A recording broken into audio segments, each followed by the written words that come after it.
Hierdie is Lydensweek. 'n baie intense week in die lewe van Jesus Christus op pad na Golgotha toe. Welkom hier by ons Afrikaanse bediening in Amerika. Gister het ons Palmsondag gevier. Ons het gehoor hoe die volgelinge van Jesus uitroep, Hosanna, Hosanna, dit is die seun van Dawid, dis die koning van alle konings. Vandag kyk ons na Jesus deur 'n ander lens, in 'n ander konteks. Ons sien Jesus voor die tempel staan. Ons sien hoe Jesus tafels omgooi. Ons sien hoe Jesus teleurgesteld is. Onthou, op hierdie oomblik was Jesus op pad na die kruisiging toe. Daar was nie vir hom baie tyd om te mors nie. En daarom sien ons dat Jesus by die tempel stop, en ek wonder altyd, wat was die oorspronklike rede hoekom Jesus daar gaan stop het? Ek dink Jesus wou daar gaan stop het om te gaan aanbid, om te gaan stil word het, om te bid en te vra, Here, gee vir my leiding, gee vir my onderskeidingsvermoë. Vader, hierdie week wat voor lê, is 'n intense week vol pyn en lyding. 'n Week vol vernedering, maar gee vir my rigting. Dalk was dit net 'n tyd waar Jesus vir oulaas saam met ander gelowiges die Vader wou aanbid het. Maar wat ons hier sien, is 'n teleurgestelde Jesus. 'n Jesus wat in woede uitbars. Of kom ek wil dit eerder noem, 'n regverdige woede. Want Jesus se visie op hierdie stadium bots met die visie van die wêreld. Jesus herinner almal wat daar na hom staan en kyk en verbaas staan, dat sy visie is die visie wat God beskryf in die Bybel wat sê, maar my tempel is 'n plek van aanbidding. My tempel is 'n huis waar ons bid. Teenoor die visie van die wêreld wat hierdie geleentheid gebruik maak om die tempel 'n besigheid te maak.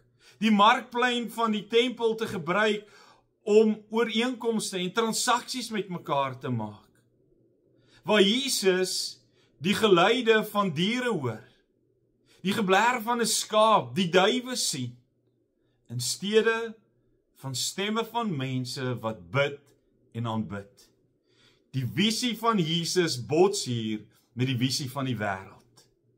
Dit was vir Jesus belangrik om die waarde van 'n plek van aanbidding vir mense te kon verduidelik het. Nou ek is baie seker. Hierdie was nie net sommer 'n detour van Jesus op pad na die kruisiging gewees nie. Hierdie was 'n intense stop gewees, waar Jesus heel waarskynlik wou gaan aanbid het. Maar eerder word hierdie aanbiddingsgeleentheid 'n plek waar Jesus mense leer. 'n Plek waar mense moet leer hoe belangrik 'n plek van aanbidding is. En hierdie is Lydingsweek. Dis 'n baie intense week.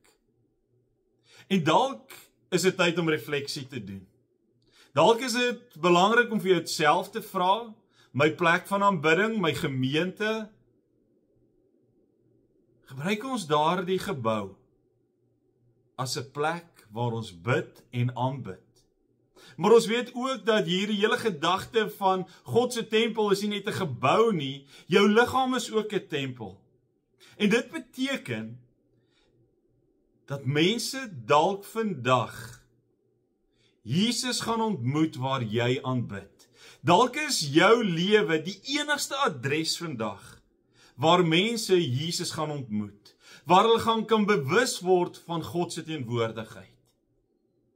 Of dalk is dit nie so plek nie. Dalk is jou lewe 'n plek van aanbidding wat nie ooreenstem met wat Jesus as 'n visie het nie. Met wat die Bybel jou leer hoe jou lewe moet lyk. Vandag wil ek vir jou vra in hierdie lydingstyd. Wat is daardie tafels wat moet omgegooi word?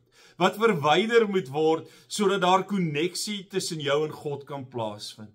Sodat jy weer kan bewus word van God se teenwoordigheid in jou lewe. Onthou, mense kyk na jou. Christene in hierdie week is onder die vergrootglas. Jou lewe, jou gesin is 'n plek van aanbidding en wat aanskou mense as hulle daarna kyk? Dit is 'n baie belangrike vraag wat net jy kan antwoord. En hierdie besige week van Jesus stop hy by die tempel.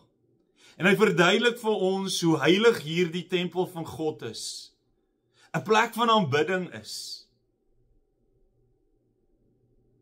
Sorg jy dat jy hierdie week by die kerk uitkom?